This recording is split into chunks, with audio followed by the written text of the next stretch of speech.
Russia has held major influence in Central Asia since the 19th century. First under the Russian Empire, then the Soviet Union, and still today as the Russian Federation. Vladimir Putin has sought to keep close ties to the region, developing economic and security ties with Central Asian countries as a way of countering outside influence.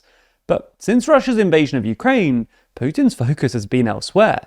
In the years since, Central Asian countries have sought to diversify their partnerships so as not to rely too much on Russia, and one of the main benefactors here is China. So in this video, we're going to take a look at Russia's dwindling influence in Central Asia and China's growing presence, before assessing whether China truly represents a threat to Russia in the region.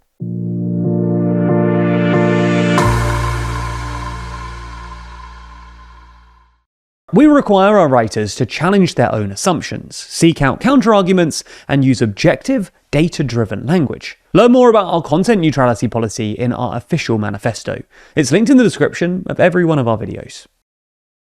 Before the full-scale invasion of Ukraine in 2022, Russia had long-standing political, economic, and security ties with Central Asia, and was widely seen as the regional superpower. On the economic front, Russia sought to build a European Union-style single market, known as the Eurasian Economic Union, including countries like Russia, Kazakhstan, and Kyrgyzstan.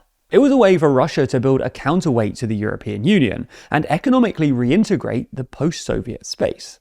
Greater integration made sense for the member countries, as an economic union with Russia brought things like political support, security guarantees, and cheaper energy, while Russia served as a major export market for Central Asian mining products. When it comes to the energy trade, dependence on Russian oil varies across the region, but generally speaking, Russia exports large volumes of refined petroleum products like gasoline and diesel to Central Asia. Landlocked non-oil producing countries like Tajikistan and Kyrgyzstan rely on Russia for nearly all of their fuel supplies. Russia, meanwhile, controls Kazakhstan's main export route, the Caspian Pipeline Consortium, which accounts for 80% of Kazakhstan's total crude exports. Furthermore, millions of Central Asian migrants travel to Russia every year in search of better employment. The billions of dollars that migrants would send home as remittances also accounted for significant portions of the Central Asian countries' economies, nearly half in the case of Tajikistan. Moving on to security, Russia has also traditionally been a major player. Formed in 2002, the Collective Security Treaty Organization, or CSTO, is a Russian-led military alliance featuring 5 other former Soviet states. Its purpose was to ensure the collective defense of any member that faces external aggression, much like NATO does with its Article 5. However, since the invasion of Ukraine, these economic and security ties have somewhat weakened. Economically, Russia's trade and energy links to the region have become increasingly unreliable. Ukrainian strikes on Russian oil infrastructure have also damaged Central Asia's fuel market, forcing them to either increase domestic production or look for alternative suppliers. Kazakhstan, meanwhile, has stopped sending oil through the pipeline to Russia's export terminal on the Black Sea, the one we mentioned previously that normally handles roughly 80% of Kazakhstan's total oil exports. In fact, Kazakhstan's economic exposure to the war pushed its president to publicly call on Putin to freeze the war in Ukraine. Migration flows from Central Asia to Russia have also been on the decline, undermined by Russia's invasion of Ukraine, among other things. Official entries for work purposes among Central Asian citizens fell to 1.9 million during the first 6 months of this year, down from 2.3 million in the previous year, according to a Russian newspaper. Many migrants in Russia have faced deteriorating economic conditions, elevated immigration controls, and in some cases racial discrimination, pushing many Central Asians to look for employment elsewhere. On the security front, Russia's influence has slipped too. With most of its military resources tied up in Ukraine, the CSTO has become largely sidelined, a reflection of just how central Russia's role and defense spending were to the organization. Most CSTO member states have refused to recognize the annexed Ukrainian regions and have not aided Russia's war in Ukraine. Some, like Kazakhstan, have even publicly raised concerns about the invasion. And finally, Russia's diminished role in mediating regional disputes, like the Kyrgyzstan-Tajikistan border clashes, have only reinforced the perception of Russia's declining status as a security guarantor in the region. So, with Russian influence declining in Central Asia, how has China been taking advantage of this situation? Well, earlier in the year, China's Ministry of Commerce reported that total trade between China and the 5 Central Asian states reached $106 billion in 2025, up 12% from the year before. By comparison, Russia's total trade with Central Asia in 2024 was estimated at $45 billion, according to the TASS news agency. That's a sizable gap, especially when you consider that back in 2000, Russian trade with Central Asia was 5 times greater than China's. Chinese commercial and economic ties to the region really accelerated after the 2013 launch of Beijing's Belt and Road Initiative, and have been continuing to rise since Russia's invasion of Ukraine for the last 4 years. In fact, according to the Eurasian Development Bank, China surpassed Russia last year as the biggest direct foreign investor in Central Asia. China's investment in the Middle Corridor is perhaps the clearest example of its expanding footprint. The Middle Corridor links China to Europe via Kazakhstan, the Caspian Sea, Azerbaijan, and Georgia, before reaching Turkey and onwards to European markets. It was formally launched in 2013, but has gained renewed significance.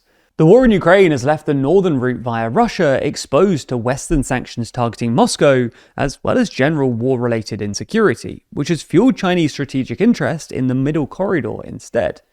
China has also made progress on the China-Kyrgyzstan-Uzbekistan Railway, an overland route bypassing Russia, which began construction in 2025. The project had been discussed since the 1990s, but gained new importance because of the desire to find alternatives to routes through Russia. It's not just transport infrastructure either. A large part of China's investment in Central Asia now focuses on metals and mining.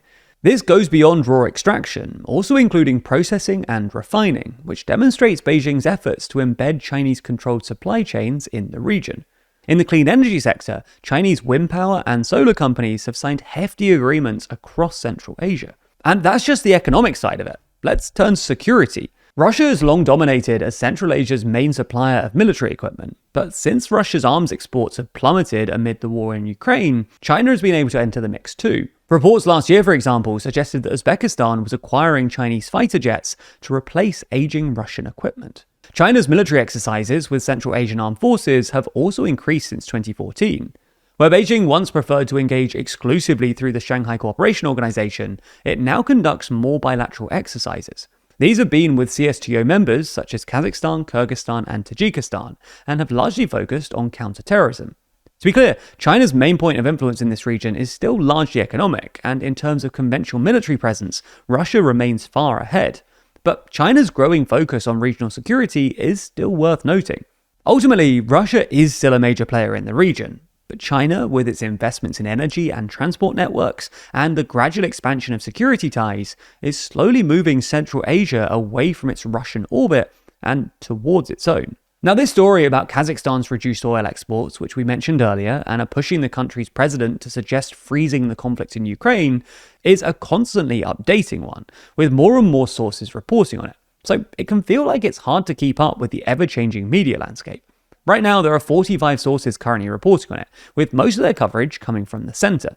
This type of analysis is why Ground News has been our favorite way to stay up to date with the news since 2023. It's no secret by this point how much we're fans of Ground News. They've been long-time supporters of this channel and independent news media at large, and they truly help us to understand the political climate better. For example, without Ground News, we wouldn't be able to easily compare the headlines for this story on Kazakhstan and see that the left is using the Kazakh president's direct word, freeze, while quotes on the right tend to use words like stop or end the conflict in Ukraine. Ground News not only gives you an easy way to digest the news, but it also offers a comprehensive breakdown into the ownership, bias distribution, and factuality of each article, allowing you to dive even deeper. If you're worried about how much you can trust what's being said about a specific story, with the click of a button you can filter and sort every story by factuality level, helping you to easily grasp the reliability of each outlet. And with their blind spot feed, you're able to see everything you might not normally stumble across, both local and international, keeping you fully informed even outside your media bubble.